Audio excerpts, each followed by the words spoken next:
Здравейте, приятели! Добре дошли в епизод 2 от поредицата, в която правим Dollar Cost Average в реален акаунт с 2000 евро всеки месец. Този епизод ще е нещо като контролен между пазаруванията. Какво ще правим днес? Днес мисля да разгледаме как се движи портфолиото, да потърсим интересни компании от листа с дивидендните компании и ако има нещо случило се интересно през изминалите 2 седмици, да го вземем на предвид при избора. Също така, мисля да споделя няколко интересни неща за Pepsi. Освен Pepsi, ще разгледаме и една компания в енергийния сектор и по-точно Chevron с тикер CVX. Енергийният сектор в последно време изостава от останалите, въпреки основната роля, в която играе. Геополитиката и различните рискове, които са надвиснали над някои от компаниите, не дават еднопосочен сигнал и посока, а даже напротив. Дори очаквам заради ниските цени на петрола цената да падне още, особено след earnings репорта. Маржа на net профита ще е нисък, но ако е така, още по-добре.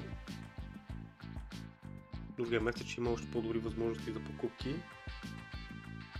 Също така, вътрешните политики все повече блъфове, заплахи застрашават деглобализацията да приеме нови, по-неприятни за всички размери.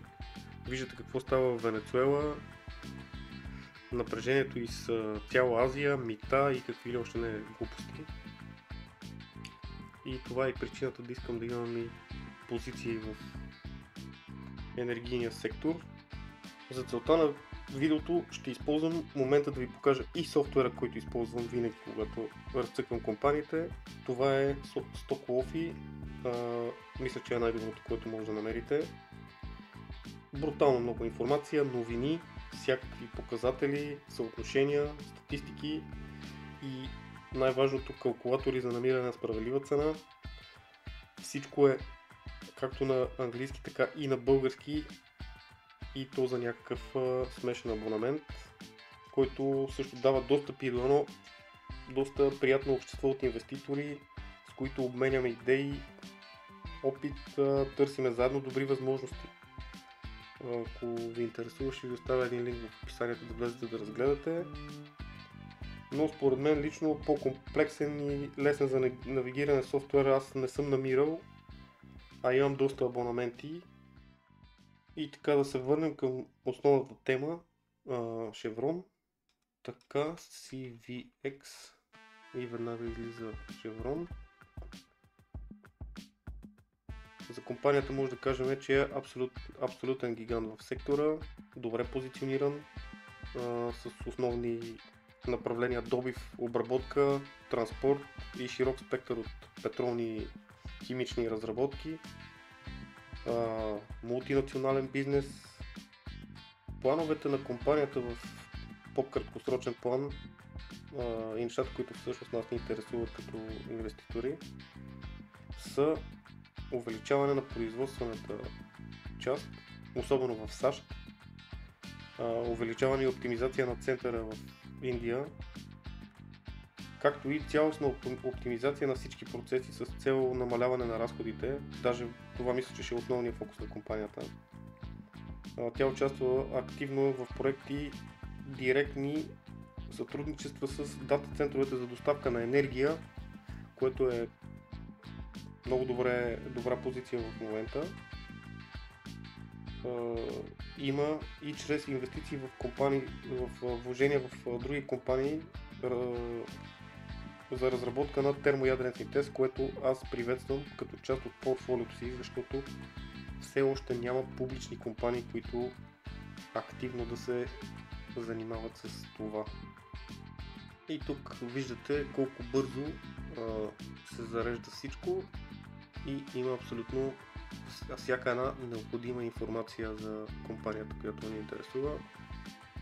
Market cap, рейшиота, дивидендната доходност, виждате, има 4,41 към моментната цена на дивидендна доходност.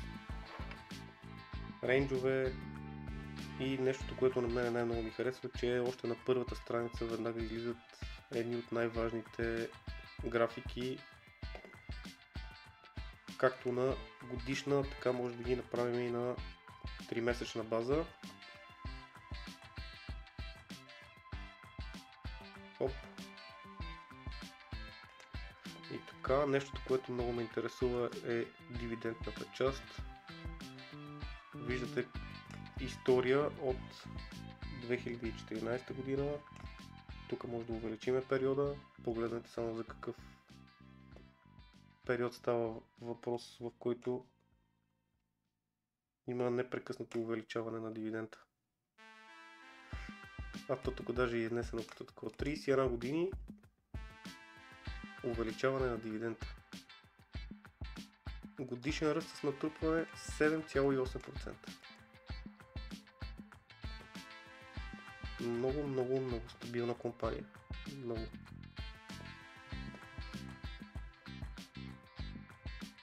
Определено, ако се задържи цената в този диапазон някъде по средата на 52 седмичния рейндж, това ще е една от компаниите, които ще влезнат в портфолиото следващите, днес коя дата е, 16 някъде, в началото на месеца, когато правя следващото видео, в което ще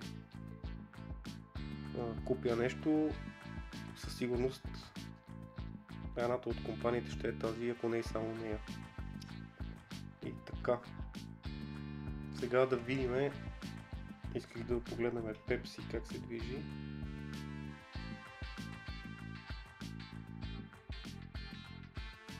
И портфолиото. Портфолиото е много добре. Позицията е почти 10% нагоре. 154. Нашия average price 140 е много добре. Почти 10% е плюс за 2 седмици. Това аз лично го очаквах от Pepsi да има лек ръст след earning report-а. Почти всичките репорти са последните много 3 месеца са били над очакванията и горе-долу има едно и също поведение след тях. Така. Искам да споделя няколко неща за Pepsi. Няколко така според мен добри неща, които се заформят.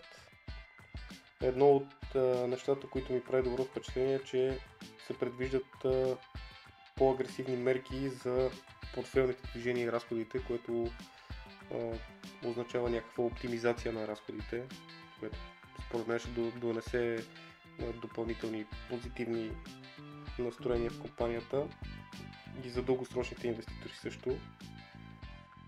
Компанията също е позиционирана добре на фона на растящите хелт трендове, разни напитки, такива без захар и с разни стеви и така нататък.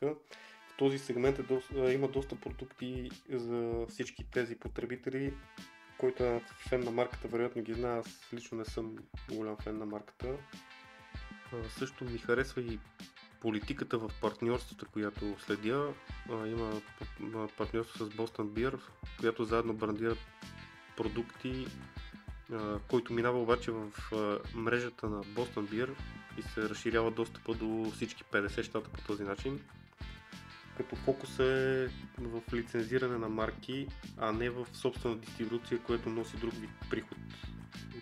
Такси намалява доста риска.